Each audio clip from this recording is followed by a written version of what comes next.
I'm Ethan Carter, and this is my story, a tale of love, trust, betrayal, and a discovery that changed my life forever. It's a story I never thought I'd have to tell, one that begins innocently but ends in heartbreak. If you're listening to this, let me warn you, betrayal isn't something that happens overnight. It's the product of countless little cracks in a relationship that you never notice until it's too late. It all started during graduate school. I was pursuing a master's degree in chemistry when I met Sophie, a vibrant, creative soul studying art history. She was everything I admired: intelligent, confident, and captivating. I fell for her almost immediately, but it took her about 6 months to see me the same way. By the time she did, I was already deeply in love. Our connection felt natural, even effortless. Neither of us had much experience in relationships, but we made it work. Or at least I thought we did. We got married less than a year after Sophie completed her degree. We both managed to find jobs in the same city. Sophie became an art instructor at a community college, while I balanced 2 part-time roles,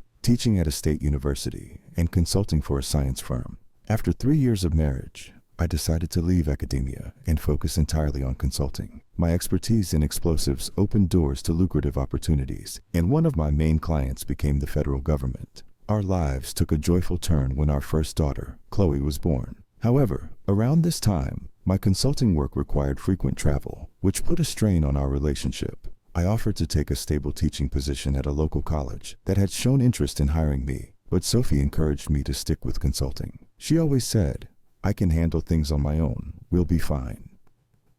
2 years later, our second daughter, Lily, came into the world. My travel schedule didn't change, and I raised the possibility of switching careers again. Sophie once more urged me to continue with consulting, citing the financial stability it provided. Her confidence in my career decisions reassured me, and I trusted her judgment. When Chloe turned 7 and Lily 5, my workload eased, and Sophie decided to return to work. She took an administrative position at a university, primarily working with the liberal arts department. I didn't fully understand her role, but it seemed to bring her happiness, and that was enough for me. Around this time, Sophie developed a passion for photography, and it became a significant part of our family life. She filled album after album with photos of our daughters and various moments of our lives. Sophie also started learning Italian and frequently traveled to Chicago for work. During these trips, she would meet benefactors and visiting professors, and often reconnected with Julia, an old college friend who had been an Italian exchange student. These trips seemed harmless, and I never questioned them. As Chloe and Lily grew older, Sophie's work trips to Chicago became more frequent. Sometimes she would take the girls with her, especially during school holidays. These trips seemed routine, and I trusted Sophie completely. However, I started noticing that Chloe and Lily were unusually quiet about their time in Chicago. Whenever I asked what they did or where they went, their responses were vague, and they often changed the subject. It struck me as odd, but I didn't press them. I attributed it to their growing independence as they approached their teenage years. By the time Chloe turned 18 and moved away for college, Lily was already a junior at another university out of state. Sophie began experiencing noticeable emotional shifts. I would often find her crying unexpectedly, and when I asked what was wrong, she dismissed it as sadness about becoming an empty nester. I suggested that we take a trip together to lift her spirits, but she instead proposed a shopping trip to Chicago with the girls. Although the trip was planned at the last minute, Sophie spent hours on the phone with Julia, speaking in Italian. I didn't understand the language and didn't think much of it at the time. When Sophie returned from Chicago, she seemed slightly more cheerful, but still not her usual self. The shopping trip itself struck me as unusual. Despite being billed as a retail getaway, they returned with very few purchases. Sophie explained that some items had been shipped directly to the girls' college addresses. It didn't quite add up, but I let it go. Around the same time, I noticed an unexpected shift in our romantic life. Sophie became unusually affectionate, rekindling an intimacy that had waned over the years due to my frequent travel. While this change initially brought me happiness, it also raised questions I couldn't quite articulate. I chose to believe that we were reconnecting as a couple now that the girls were away and we had more time for ourselves. The illusion of a happy, stable life shattered one Thursday afternoon. I had decided to leave work early and surprise Sophie by starting preparations for our upcoming wedding anniversary. When I got home, I was greeted by an unexpected delivery, a large wooden crate labeled fragile. It was addressed to Sophie and had been shipped from Romano Studios in Chicago. Curious, I called Sophie to let her know about the delivery. Her reaction caught me off guard. She hesitated before telling me it was related to her work and meant to be delivered to her office. Her tone was uncharacteristically tense, and she insisted that I not open it. "Someone will come pick it up tomorrow," she said, ending the call abruptly. When Sophie returned home that evening, she immediately inspected the crate, almost as if she were checking to ensure it hadn't been tampered with. When I asked her casually about its contents, she became evasive, offering vague explanations about a potential university project. Her guarded demeanor only heightened my suspicions. The next morning, 2 movers arrived to take the crate to her workplace, and Sophie supervised them closely. That evening, when I asked about the project again, she deflected my questions, saying she wasn't sure if it would lead to anything public. This unusual secrecy was entirely unlike her, and I couldn't shake the feeling that something wasn't right. Over the following days, Sophie avoided mentioning the crate altogether. Unable to let it go, I decided to investigate. I searched online for Romano Studios and discovered it was associated with Marco Romano, a world-renowned photographer known for his distinctive artistic style. Marco's work blended realism with abstract effects, creating hauntingly beautiful images. What unsettled me most was learning that Romano Studios was managed by Julia, Sophie's close friend from college. Moreover, Marco had passed away the previous year, and his memorial service in Chicago had coincided with Sophie's shopping trip.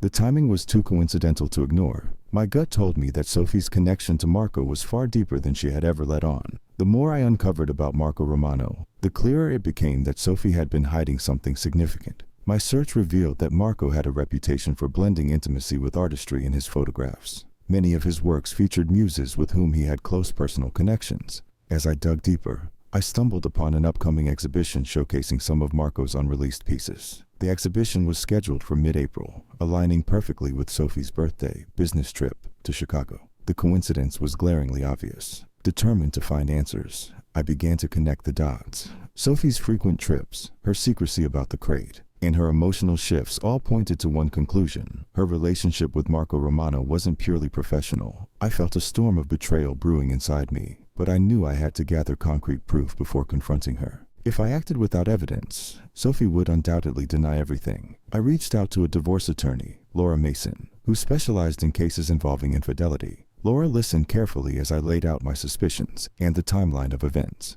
She advised me to remain calm and collect undeniable evidence before failing. "Once you have proof," she said, "you'll be in a much stronger position." Following her advice, I hired a professional art appraiser, David Miller, based in Chicago. David was young and ambitious, eager to establish himself in the art world. I tasked him with attending Marco's exhibition and discreetly documenting any photographs or details that could implicate Sophie. He assured me he could obtain high-quality images using a hidden camera. Meanwhile, I began taking steps to protect myself financially. I reviewed our joint accounts, documented all our assets, and quietly transferred a portion of my savings into a separate account. I also revisited Sophie's cherished photo albums, which she had spent years compiling. Flipping through them, I noticed an unsettling pattern. While they were filled with pictures of Chloe, Lily, and Sophie, I appeared in only a handful of photos. It was as if I had been erased from the narrative of my own family's life. Among the albums, I discovered 2 photos I had never seen before. Both were taken during Sophie's trips to Chicago and included Marco. In one image, Sophie and Marco stood side by side,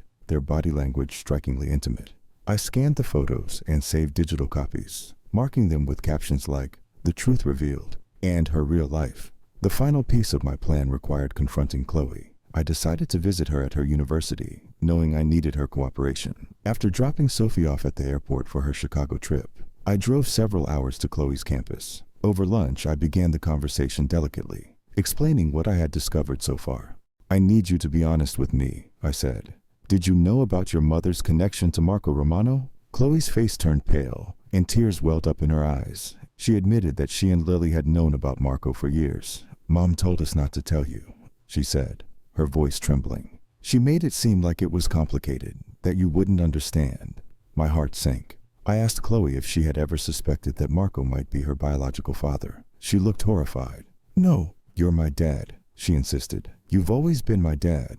Still, I needed confirmation. I asked Chloe to take a DNA test with me to remove any doubt. Although reluctant at first, she eventually agreed. We both provided cheek swabs, which I mailed to a lab. Unbeknownst to Chloe, the sample I submitted wasn't mine. Instead, I used a swab from a colleague of Italian descent. This was part of my plan to create chaos, to make Sophie and everyone involved confront the magnitude of their betrayal. Back at home, I waited for Sophie's return, pretending nothing was amiss. On the night of the exhibition's final gala, David delivered the evidence I had been waiting for. He sent me a series of photographs taken at the event, along with a detailed report. The images were devastating. Among Marco's exhibited works were a series of explicit photographs of Sophie. They spanned years, depicting her as his muse and lover. Some were tasteful yet intimate, while others left no room for interpretation. The most damning collection was titled Amore Inverno, Winter Love, featuring Sophie in various stages of undress. In several images, Chloe and Lily appeared blurred in the background, their presence adding an unsettling layer to the betrayal. David's report confirmed the monetary value of the collection, estimated at over $500,000. Sophie's portraits were described as priceless, due to their rarity and artistic significance. According to the exhibition's notes, the photographs had been part of Marco's personal collection and were inherited by Sophie through his will. This revelation confirmed what I had long feared. Sophie's relationship with Marco wasn't just an affair. It was a deeply entwined chapter of her life.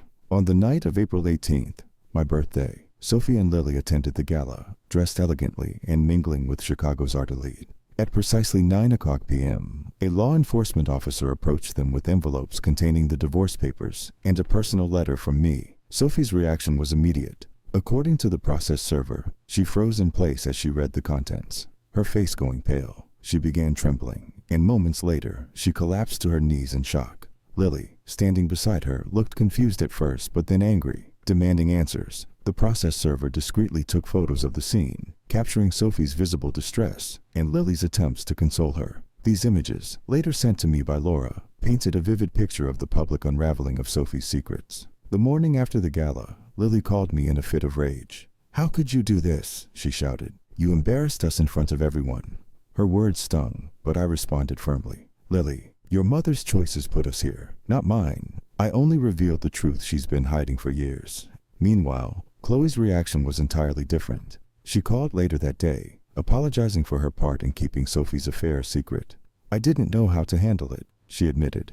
"Mom made us feel like we had to protect her, but now I see how wrong that was." Her honesty brought a small measure of comfort, but the pain of betrayal still loomed large. Sophie, however, did not return home immediately after the gala. Instead, she stayed in Chicago for a few more days, likely seeking solace with Julia. When she finally did come back, she discovered that I had changed the locks on the house. On the front door, I had left a note that read, "Your lies have been exposed. Do not attempt to contact me directly. All communication will go through our attorneys." Inside the house, I had left an envelope addressed to Sophie with a blunt message.